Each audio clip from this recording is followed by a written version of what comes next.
오늘 우리에게 주신 하나님의 말씀 사도행전 10장 34절에서 43절까지의 말씀을 통해서 빛을 경험한 사람들이라는 제목으로 함께 말씀의 은혜를 나누고자 합니다.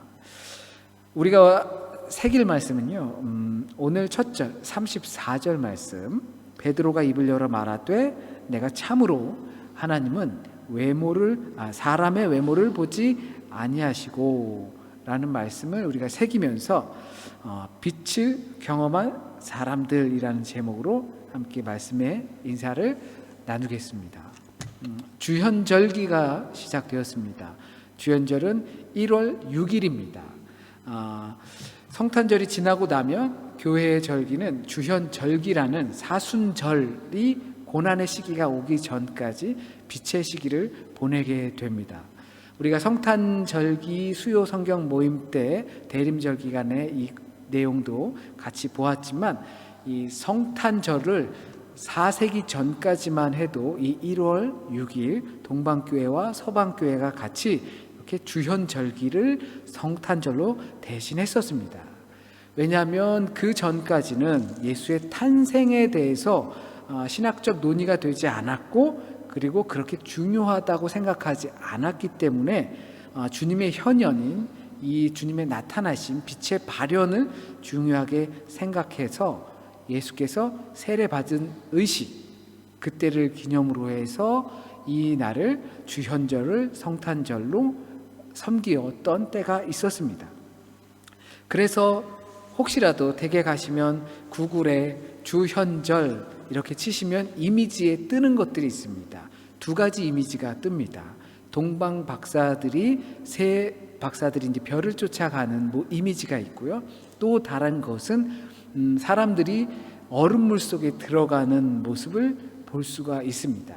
러시아 정교회에서는 이 날에 이렇게 얼음물 속에 들어가서 주님께서 세례 받으시고 이 세상에 빛으로 오신 그것들을 다시 한번 상기하는 행사들이 있다고 합니다.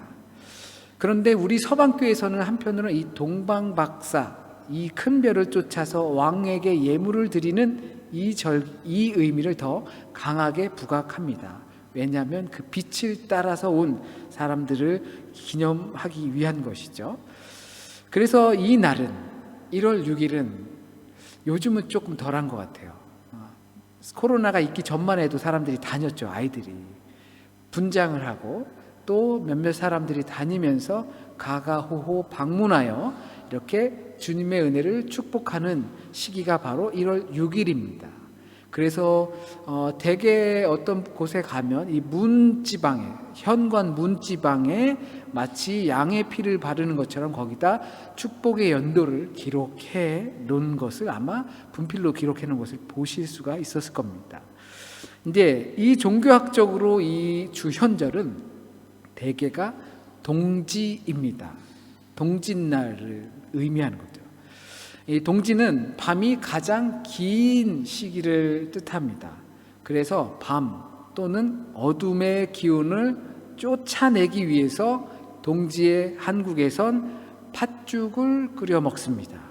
왜냐하면 팥은 귀신들이 싫어하기 때문에 어둠의 권세들이 싫어하기 때문에 그 팥죽을 끓여서 먹는 거죠. 우리에게 귀신이 틈타지 못하도록. 이것은 종교학적으로 모든 종교들이 갖고 있는 어떤 풍토이기도 합니다. 동지에는 이와 같은 행사를 하지요. 달력을 보았더니 1월 5일까지가 동지더라고요. 12월 며칠부터 1월 5일까지가 이제 동지 기간이었습니다. 이때는 가장 1년 중에 어두운 시기예요. 그래서 이제는 오늘 1월 6일부터는 차츰차츰 어둠이 사라지고 빛이, 아침이, 낮이 길어지는 시간이 되겠습니다. 그래서 이 주님의 현현, 주현절, 에어샤이닝 데스 해안은 어둠 가운데 빛을 선물하는 겁니다. 그리고 따뜻함을 선물하는 겁니다. 어둠으로 가득했던 이 창조 공간에 하나님의 말씀으로 빛이 이제 퍼져나가고 냉기가 있었던 냉랭한 우리들의 공간에 하나님의 사랑의 온기가 돌기 시작하는 겁니다. 그런데 이런 밝고 따뜻한 분위기는 그냥 찾아오는 것이 아닙니다. 계절의 절기처럼 그냥 그 절기가 되면 따뜻함이 오는 것처럼 이 절기가 되면 우리에게 그와 같은 그런 마음이 알아서 피어나는 것이 아니라는 거죠. 어두워서 보이지 않았던 나만의 공간, 오랫동안에 고착되어 있었던 내 공간 안에 있는 그 쓰레기들이 주님이 오시면 그 빛의 발현을 통해서 내가 이거를 바라보면서 이 더럽고 추하고 나쁜 것들을, 불편한 것들을 여태 내가 끼고 살았단 말인가 라는 것을 보게 된다는 거죠. 한편으론 우리 안에 있는 추악한 모습을 주님의 빛이 들어오면 그냥 밝아지고 헤헤 되는 것이 아니라 그것을 추악한 모습을 보는 과정이 생긴다는 겁니다. 그래서 괜히 화가 나고 또는 짜증이 나고 우리의 관계가 틀어지고, 다르게 표현하면 죄를 짓게 되는 것들, 그것들이 빛이 들어오면 마냥 좋은 것이 아니라 그것들을 들여다볼 수 있게 되는 겁니다. 그래서 우리 구석구석을 보여줍니다. 우리에게 어떤 그와 같은 흔적들이 있는지 주님의 말씀의 빛이 우리에게 들어오면 나의 추함들을 볼 수밖에 없게 되는 거죠. 처음엔 보기 싫을지도 몰라요. 그러나 그것들을 그 빛으로 밝히고 나에게 이러한 모습이 있었구나, 그리고 그러한 것들을 정리하게 되면 그 전에는 좁은 방 안에 보이지 않고 막 어딜 가면 부딪히고 그래서 짜증이 나고 이랬던 것들이 그 원인을 알게 되는 거죠. 주님의 말씀을, 주님이 우리 안에 빛을 비춰줌으로써. 그래서 그것들을 정리하게 되면 처음엔 보기 싫었지만 정리하고 치우고 버림을 통해서 이제 편안할 수 있게 된다는 겁니다. 이것을 다르게 표현하면 죄사함이라고 우리는 여길 수 있는 거죠. 내가 착해지면 죄사함을 받는 것이 아니라 빛이 우리에게 들어와서 우리의 죄들을 보여주고, 그리고 그것들이 그리스도의 이름을 따라서 정리될 때 우리는 그때서 좋아지는 겁니다. 그래서 베드로가 복음을 전하며 이렇게 설교합니다. 그를 믿는 사람이 다 그의 이름을 힘입어 죄사함을 받는다. 베드로의 설교 중에 이 중심이 되는 것은 하나님께서 예수 그리스도를 우리에게 주신 것은 화평, 곧 평화의 복음이라는 겁니다. 우리가 대림절기에 이 평화, 또 히브리어로 샬롬, 너무나 익숙한 이 단어를 같이 살펴보았습니다. 샬롬이라는 것은 단순히 전쟁이 없는 평화로운 시기를 말하는 것뿐만 아니라 온전함 또는 가득 차 있는 충만한 상태, 또 그 충만한 상태가 이루어지기 위해서는 내가 누군가를 상해했다면 그 상해한 것, 나로 인해서 피해를 받은 그 사람의 피해를 내가 갚아줌으로 채워주고 원래대로 회복시켜 주는 것, 그것이 샬롬 안에 들어가 있다라는 겁니다. 물론 우리가 다 그렇게 할 수 없지만 그것들을 주님이 우리의 평화의 복음, 샬롬 에반겔리움이라고 하는 것은 우리 안에 그것을 주님께서 회복시켜 주신다는 겁니다. 우리에게 부족했던 것, 그래서 하나님과의 관계가 어설펐던 것, 그것들을 주님께서 평화의 복음으로 채워주시는 것입니다. 하나님과 온전하지 못한, 충만하지 못한 파괴된 상태를 예수 그리스도를 통해 온전하게 만들고 충만하게 하고 원래 온전했던 모습으로 돌려놓으시는 겁니다. 주연절은 개념적으로 생각하면 이 감추어졌던 우리의 공간에 주님께서 찾아오시는 겁니다. 그리고 밝은 랜턴, 말씀의 빛으로 우리를 비추시는 겁니다. 그리고 이건 나와 너의 관계에도 안 좋고, 그리고 너 자신에게도 좋지 않으니까 정리하라고 우리에게 권면하십니다. 그렇게 믿는 거죠. 이런 놀라운 일들이 이 절기 가운데, 또한 올 한 해 가운데 우리에게서 이루어지길 진심으로 소원합니다. 그런데 주연절에 이런 개념만 가지고 있어도 우리 신앙에 분명히 큰 도움이 될 겁니다. 주연절, 주님께서 우리에게 빛으로 오신다. 그 말씀으로 우리를 빛을 비추셔서 우리의 내면을 비추시고 그리고 그것들의 추한 것들을 정리하게끔 하신다. 이 개념만 알고 있어도 신앙에 참 도움이 될 겁니다. 그러나 우리의 삶과 직접적으로 비교되지 않으면 그러면 우리는 아는 것으로 똑똑해질지는 모르지만 알기만 하고 거기서 우리에게 신앙의 변화가 다가오지 않는다는 겁니다. 오늘 성경 본문 내용엔 고넬료라는 한 로마의 백부장 집에서 복음을 전하는 베드로의 설교입니다. 고넬료라는 사람은 이 로마의 군 장수였습니다. 백부장이니까 그 스라에 100명의 군인들이 있었던 것이죠. 한국으로 치면 대위쯤 되지 않았을까 대충 추측이 됩니다. 그의 집에서 복음을 전하고 있다는 것은 정말 놀라운 겁니다. 성경이라는 것이 원래 그렇지만 어렵게 보려고 하면 한이 없이 어려운 게 또 성경이고 또 쉽게 보려면 또 쉽게 보이는 게 성경이기도 합니다. 그래서 이 베드로가 고넬료라는 사람을 만나고 그 집에 가서 복음을 전한다는 것을 쉽게 이해하고자 한다면 지금 우리가 누군가에게 복음을 전하는 것이 참 힘들죠. 그러면 베드로는 얼마나 힘든 일을 하는 걸까라고 생각할 수 있을 것 같습니다. 어쩌면 그 판문점에 가서 김정은에게 복음을 전하는 일처럼 그처럼 느껴지지 않을까 생각해 봅니다. 쉽게 말하면 베드로는 목숨을 걸고 그렇게 하고 있는 것이죠. 그리스도를 곱게 보지 않던 시기와 그리고 그 장소와 사람에게 고넬료에게 복음을 전하고 있는 것입니다. 그러면 어쩌다가 그런 복음을 베드로는 전하게 되었을까요? 어느 날 베드로가 환상을 보았습니다. 우리가 읽은 본문 전에 나오는 거죠. 환상을 봅니다.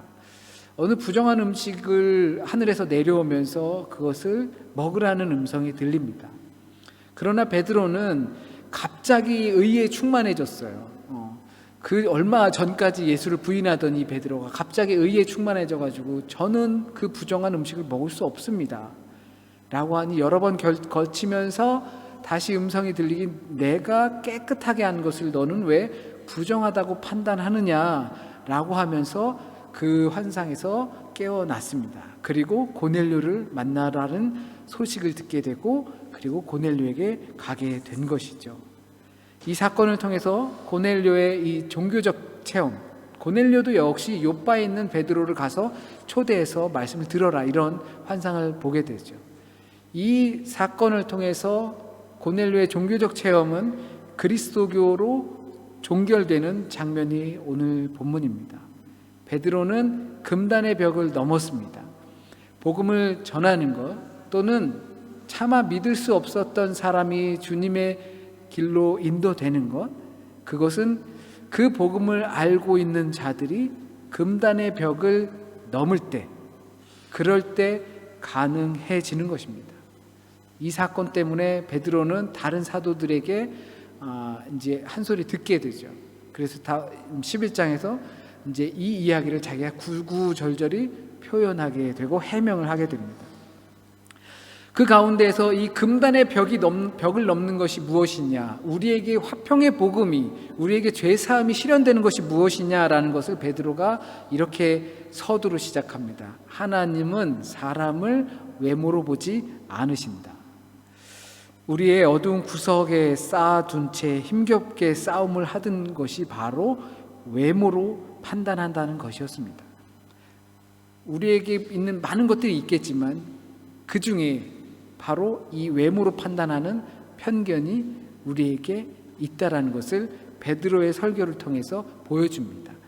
그것 때문에 그 금단의 벽을 넘지 못하고 복음이 전해지지 못하고 그래서 거기에는 화평의 사건, 샬롬의 사건, 충만함의 사건이 이루어지지 못하고 있다라는 것을 우리가 알 수 있게 되는 겁니다. 내가 부정하게 생각했던 것들은 하나님도 부정하게 생각할 것이다 라고 하는 마음, 내가 마음에 들지 않으면 하나님도 마음에 들어 하지 않을 것이다 라고 생각하는 마음. 그러나 하나님은 외모를 보지 않으십니다.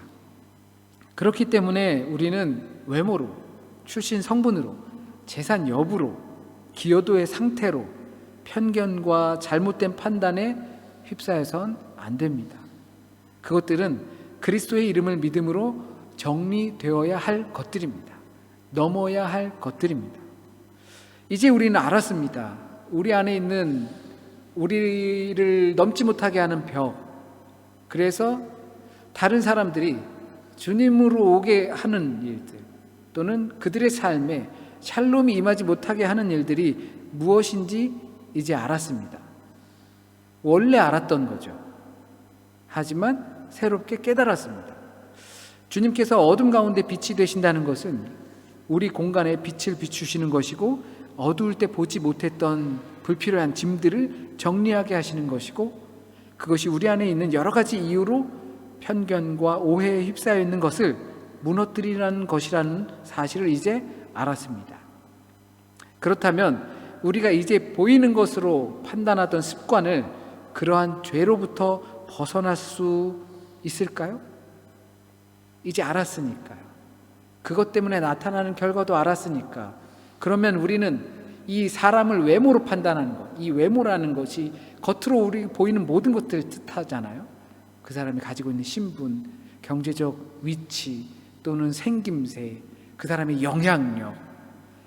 이제 그것으로 판단하지 않아야 복음이 전해진다는 것을 알았으니까, 그러면 우리는 그것으로 판단하지 않게 될 수 있을까요? 못해요. 안 돼요. 성경에서 이렇게 말합니다. 하나님은 중심을 보신다. 그러니까 다르게 조금 표현해 보면 중심을 보는 이는 하나님이라는 거죠. 그러니까 우리는 중심을 보고 싶지만 보지 못해요. 외모로 판단해요. 그럼 어쩌라는 거예요? 안 되면 그러면 그냥 되고 마는 것, 그렇게 흘러가고 마는 것일까? 참 이게 재밌는 겁니다. 우리의 상태와 어떻게 하면 해결되는지 알았지만, 이 문제를 해결하기 위해서는 어떻게 해야 되는지 알았지만 그 해결이 되지 않는다라는 거예요. 안다고 해결되는 게 아니기 때문입니다. 아는 것을, 왜냐하면 계속 투영시켜야 합니다. 우리의 삶에 계속 투영시켜야 합니다. 어렵죠. 당연합니다. 오랜 기간 내가 맞다고 판단해왔던 것들이 어떻게 순식간에 버려질 수 있겠습니까? 다만 아는 것이 또 있다면 우리가 보는 그 대상들 사이에 주님께서 계시다는 겁니다. 나의 눈으로 볼 땐 하염없이 외모로 판단할 수밖에 없습니다.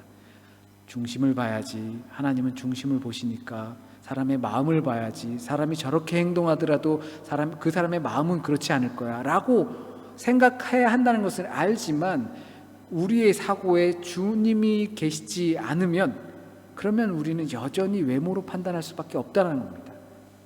근데 우리는 그것을 간구할 수밖에 없는 거죠. 주님을 통해서 볼 수 있게 해달라는 것.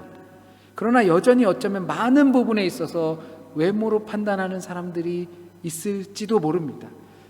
완벽하게 해결되지 않을지도 모릅니다. 그렇기 때문에 우리는 더욱더 주님을 바라볼 수 있도록, 주님을 통해서 볼 수 있도록, 주님의 생각이, 말씀이 나의 생각의 필터가 되어서 이 세상을 보고 판단할 수 있도록 간구할 수밖에 없는 겁니다.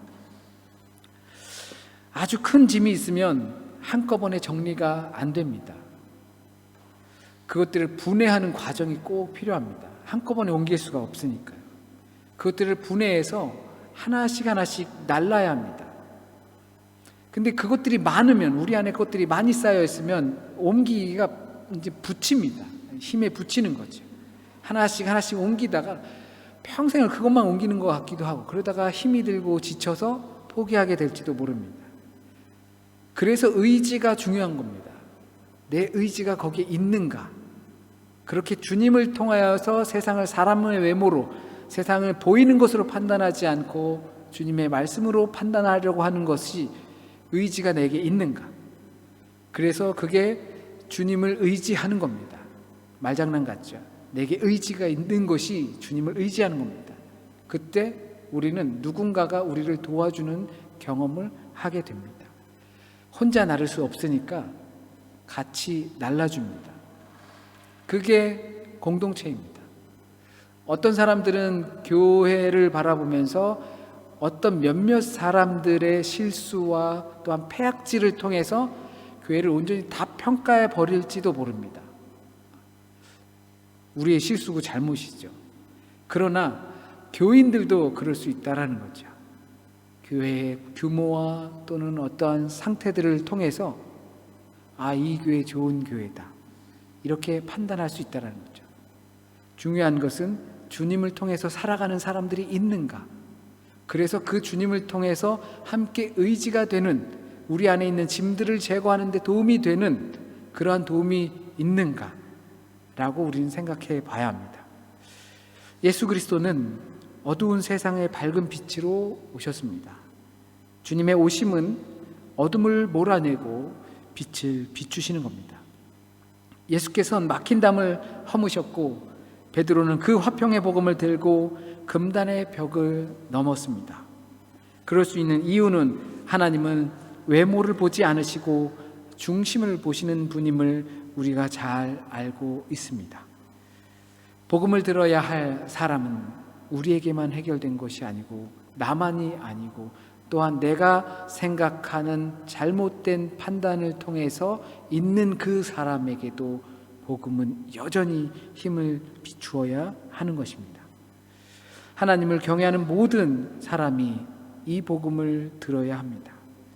알고 있지만 잘 안 되는 것은 그 사이에 주님 계시다는 것을 잊기 때문이겠죠. 말씀으로 우리의 생각의 공간들을 조명하셔서 그 말씀과 어긋나는 어떤 어둠이 있는지 확인하시고, 그것이 조금은 불편해도 그것을 바라보시고 우리를 죽음에서 생명으로 옮기신 복음으로 인해 몰아내실 수 있는 능력을 체험하실 수 있는 저와 여러분이 되길 진심으로 소원합니다.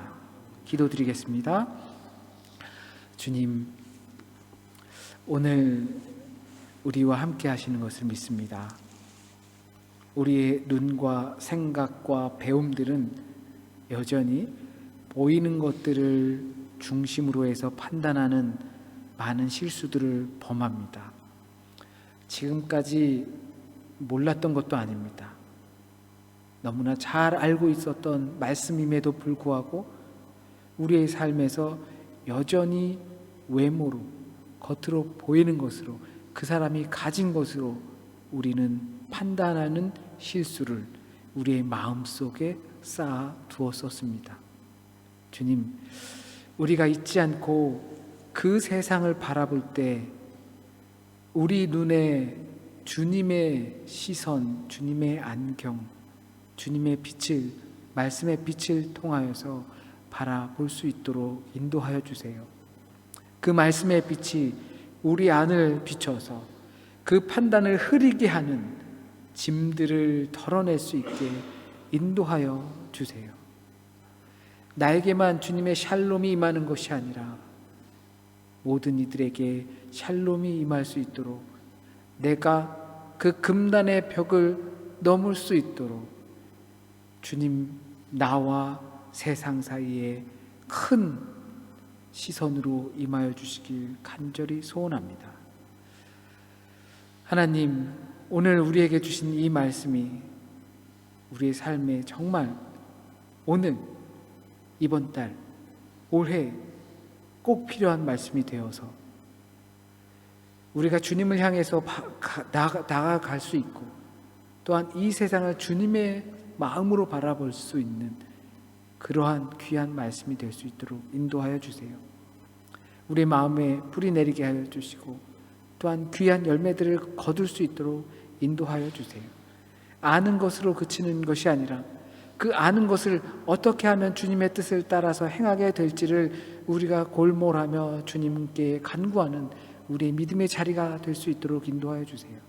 혹시라도 잘못 전해진 말씀이 있다면 주님의 뜻에 합당한 말씀만 우리의 기억 속에 남게 하여 주시길 간절히 소원합니다.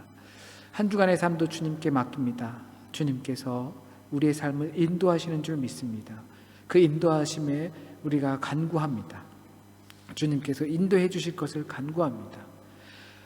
질병 가운데 있거나 또는 곤란한 가운데 있거나 힘겹고 어려운 시기를 보낸다 할지라도 주님과 함께할 때 분명히 빛을 바라보고 주님의 빛이 우리의 삶의 빛이 됨을 경험하며 이 세상 가운데서 자유함으로 하나님을 찬양하고 또 하나님을 사랑하고 이웃을 사랑하는 주님의 자녀들로 한 주간 살아갈 수 있도록 인도하여 주세요.